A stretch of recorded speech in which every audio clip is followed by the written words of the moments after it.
ओम शांति। अब हम बाबा को याद करेंगे। खुद को आत्मा समझकर बाबा को याद करिए। मन में कोई भी बात हो बाबा को बता दीजिए। आत्मा अपने बाबा को सब मन की बातें बता रही है।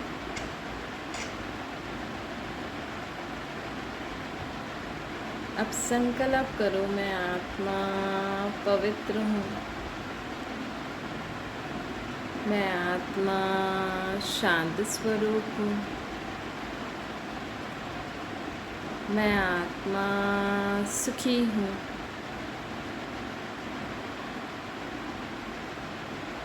मेरा शरीर एकदम निरोगी है। मैं ज्ञान गुण शक्तियों से संपन्न मैं आत्मा। निराकार बाप की संतान। ओम शांति। आज मीठे मीठे शिव बाबा हमें कहते हैं, मीठे मीठे बच्चे बाबा हमें कहते हैं कि मैं भी एक आत्मा ही हूँ। बाबा हमें कहते हैं कि मैं भी एक आत्मा हूँ। कहते परमात्मा। परमात्मा मतलब परे ते परे रहने वाली आत्मा और शक्तिशाली आत्मा। परमात्मा मतलब क्या होता है? परे ते परे रहने वाली आत्मा और शक्तिशाली आत्मा। तो भगवान भी क्या है? एक आत्मा ही है। हमारे शरीर, हम भी कौन है? हम भी आत्मा है ना? भगवान भी एक आत्मा है, हम भी आत्मा है। लेकिन भगवान की लेकिन वो आत्मा ऊंची से ऊंची कैसे बन गई? जब परमात्मा नीचे आते हैं ना, तो वो हमें सब कुछ बताते हैं। जो वो जानते हैं, जो गुण, जो शक्तियाँ, जो समझ उनमें है, तो सब हमें बताते हैं। सब हमें धारण करने की शक्ति भी देते हैं। फिर भी वो ऊंचते ऊंच क्यों हो जाते हैं? क्योंकि भगवान सर्व के लिए अच्छा सोचते हैं। हर मनुष्य आत्मा के लिए, हर जीव जंतु जानवर के लिए, प्रकृति के लिए। देखो, कई मनुष्य आत्मा ऐसे होंगे आपके संबंध संपर्क में या इस दुनिया में भी, जिनको आप दिल से एक्सेप्ट नहीं कर सकते, है ना? जिनको आप दिल से एक्सेप्ट नहीं कर सकते। आपको वो, आप भले ही आप सोचो कि कोई बात नहीं, इसको जो करना है करे, लेकिन मैं उसको अपना दिल से नहीं एक्सेप्ट करूँगी। मतलब मेरा उससे कोई मतलब नहीं है। मतलब वो कुछ भी करता रहे वो इंसान, आपको कोई प्रॉब्लम नहीं है, लेकिन आप उसको एक्सेप्ट भी नहीं करते, है ना? तो आप मतलब कि, लेकिन भगवान ना, आतंकवादी जिस आत्मा में ऐसे संस्कार होंगे ना, लड़ाई झगड़ा, मरना मारना, ऐसी आत्माओं को भी भगवान देखकर उन पे रहम करते हैं, उन पे दया करते हैं, उनको अपना मान के चलते हैं, है ना? उनसे कभी घृणा नफरत नहीं करते हैं। तो बाबा जो में कहते हैं कि जीवन में आप परमात्मा कैसे बने? भगवान कैसे बना? उच्च से उच्च आत्मा कैसे बनी? एक तो वो किसी के लिए बुरा दुख नहीं देते किसी को, चाहे उनको कोई कितना भी कुछ उल्टा सुल्टा बोले, है ना? भगवान को भी लोग उल्टा सुल्टा बोलते हैं, भगवान को भी नहीं छोड़ते। जब मनुष्य आत्मा को क्रोध आता है ना, गुस्सा आता है ना, तो वो भगवान को भी उल्टा सुल्टा बोलने में दूर नहीं होते। वो भगवान को भी उल्टा सुल्टा बोल रहे, तो हम मनुष्य क्या, है ना। लेकिन भगवान फिर भी किसी का बुरा नहीं मानते, फिर भी सबके साथ अच्छा करते हैं, फिर भी किसी जो भी उनकी बुराइयां करते हैं ना, उनकी बुराइयों को सुनते हुए न सुनते हैं उन आत्माओं को, फिर भी उनके प्रति अपनी दया दृष्टि, क्योंकि मदद करने वाला तो वही है, सुखदाता तो वही है। आज भले ही लोग बोल देते हैं कि दुख सुख भगवान देता है, दुख सुख भगवान नहीं देता है। दुख भगवान देते हैं, दुख भी भगवान नहीं देते, सुख भी नहीं देते। वो तो हमें सही रास्ता दिखाते हैं, अब चलना ना चलना आपके ऊपर। भगवान हमें रास्ता दिखाते हैं कि देखो ये रास्ता सुख की तरफ जाता है, ये रास्ता दुख की तरफ जाता है, आपको कौन से रास्ते पे जाना है आप जा सकते हो। आप बोलो कि मेरी मदद करो, आप भगवान तो सुख के रास्ते पे चलने में ही आपकी मदद करेंगे, तो उसके लिए भगवान कहते हैं कि ठीक है अब मेरे को याद करके काम करो। आपके पास कोई इंसान आए, आपसे एड्रेस पूछे, आप उसको बोल दो कि ये फ़लानी एड्रेस, फ़लानी जगह इस साइड है और फ़लानी जगह इस साइड है, तो आपको कहाँ जाना है।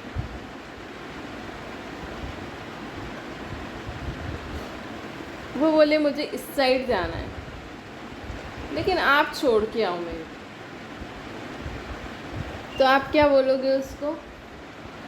अगर पैदल जाओगे तो उसके साथ साथ जाओगे, उसको बोलोगे ना कि हाँ चलो ठीक है आपको छोड़ के आती हूँ, पर मेरे साथ चलना पड़ेगा आपको, है ना। और मेरा कहना मानना पड़ेगा, मतलब इधर मुड़ना है तो इधर मुड़ना पड़ेगा, इधर मुड़ना है तो इधर मुड़ना पड़ेगा, तभी मैं आपको उस एड्रेस तक पहुंचा सकती हूँ।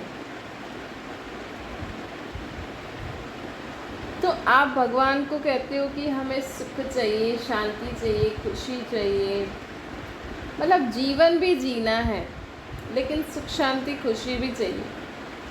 कई लोग होते हैं कि बोलते हैं भगवान से कि हमें तो जन्म मरण में आना ही नहीं, है ना, हमें तो जन्म मरण में आना ही नहीं। कई लोग ऐसे बोलते हैं, और कई लोग बोलते हैं कि नहीं हमें जन्म मरण में आना है लेकिन सुख शांति खुशी वाले हमारा जीवन वैसा हो।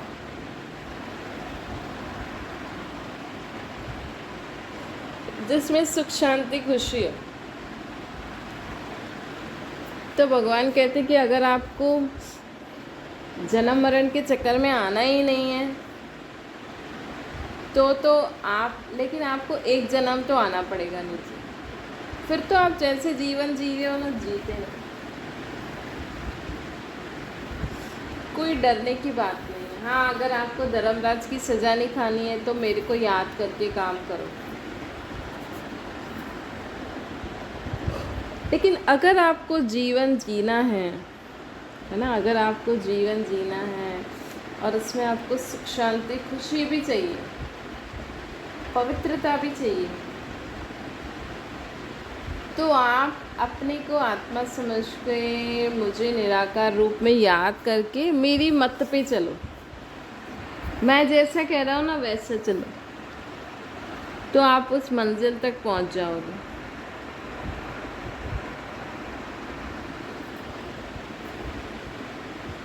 है ना, तो आप उस मंजिल तक पहुँच जाओगे। इसलिए बाबा हमें कहते हैं कि जीवन में सदा याद रखना कि भगवान तो हमें सुख शांति खुशी की राह दिखाते हैं, लेकिन कई बार हम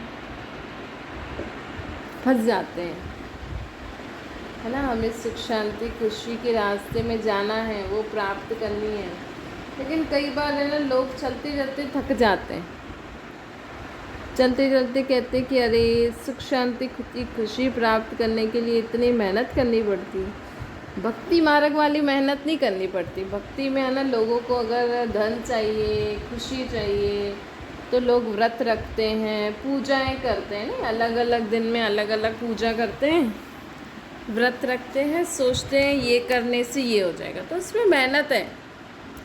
लेकिन ज्ञान परमात्मा क्या कहते हैं हमें कि आपको अगर सुख शांति खुशी चाहिए ना, तो आपको कौन सी मेहनत करनी पड़ेगी?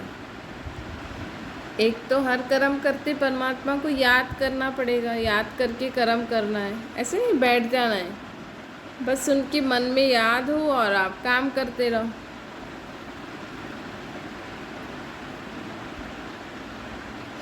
बुद्धि में भगवान का ज्ञान होना चाहिए, समझ होनी चाहिए, उसको आप मनन चिंतन करते रहो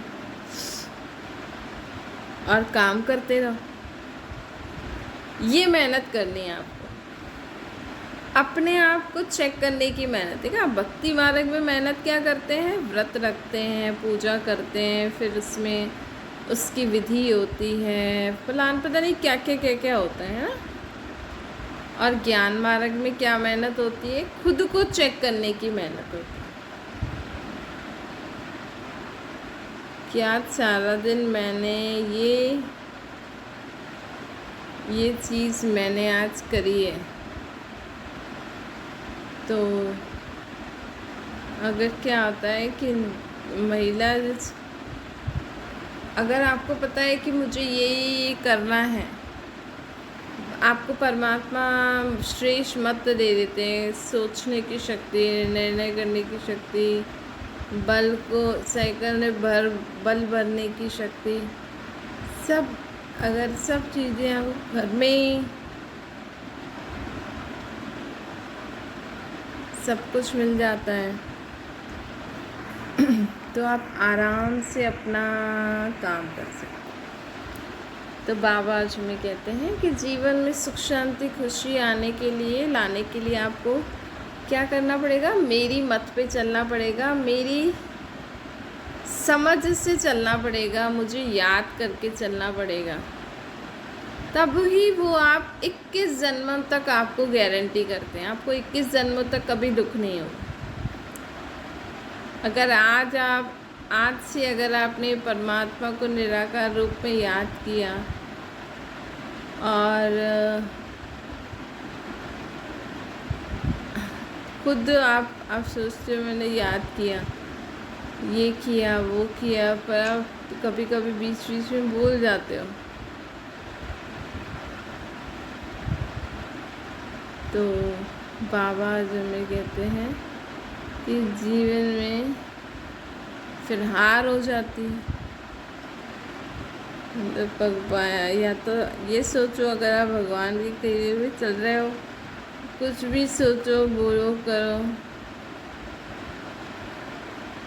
कोई प्रॉब्लम नहीं हो रही है, तो ऐसे ही अभी भी गॉडफादर कहते हैं कि अपने किसी के साथ भी अनबन ना हो, ऐसा वैसा ना हो, ये ध्यान रखना है।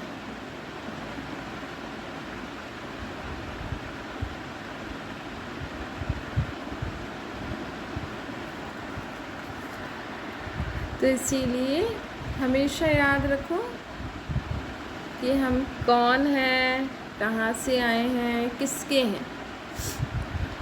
तो आपको आपके कर्मों पे भी आपको ध्यान रहेगा। अगर हम ये भूल जाते ना हम कौन हैं, हम आत्माएं हैं। हम किसके हैं? हम परमपिता परमात्मा के हैं, हम ऊपर से आए हैं। यहाँ पे क्या करने आए हो? खेल खेलने आए हैं। आपसे कोई पूछे इस घर में क्यों आए हो आप तो बोलोगे मेरा घर है भाई, मैं क्यों नहीं आऊँगी। लेकिन भगवान आपसे पूछते हैं इस सृष्टि पर क्यों आए हो? क्यों आए हम इस सृष्टि पर? बीमार होने के लिए, उल्टा सुल्टा खाने के लिए, विकार बुराइयों के वश होकर कर्म करने के लिए, लड़ाई झगड़ा करने के लिए क्यों आए हैं हम इस सृष्टि पर? क्या काम है भगवान? सारा दिन भक्ति करते रहे, भगवान का नाम ही जपते रहे।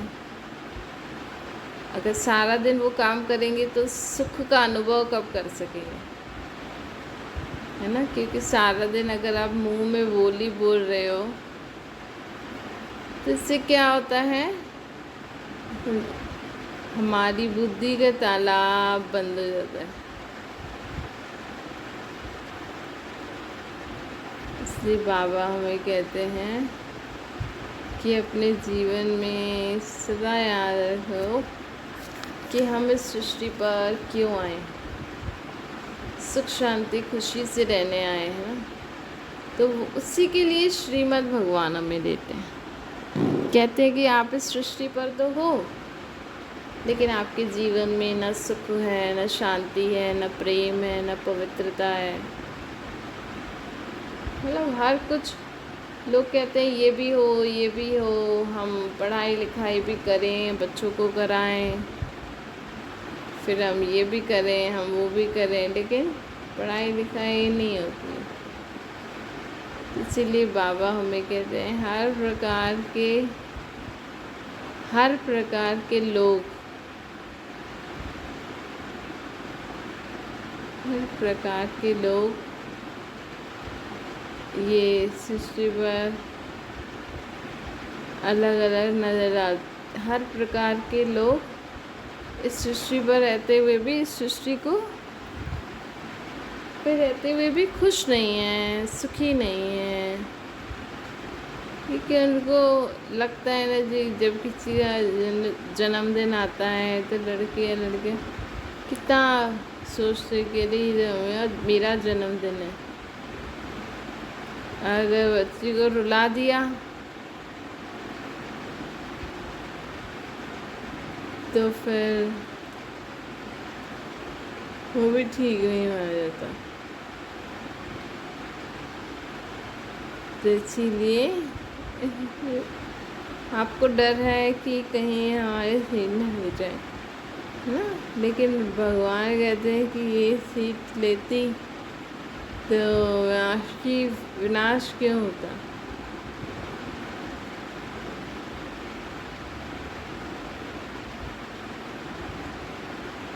तो अब सदा याद रखना कि अपने जीवन में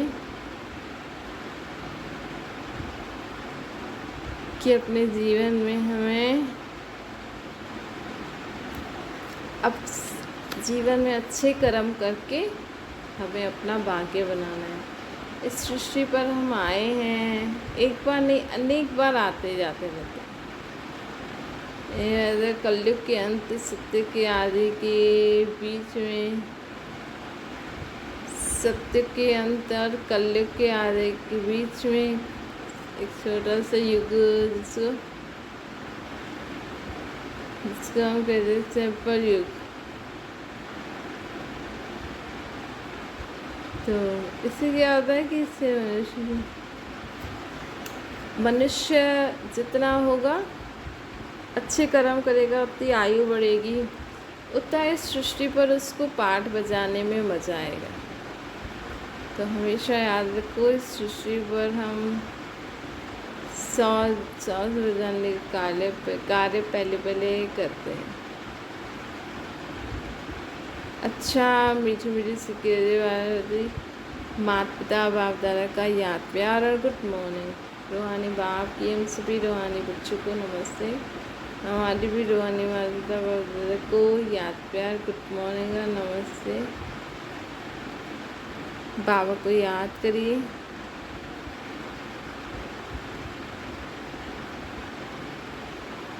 ओम शांति।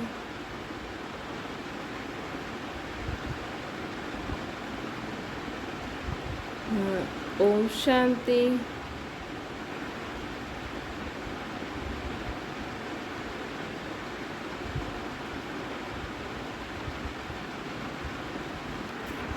ओम शांति।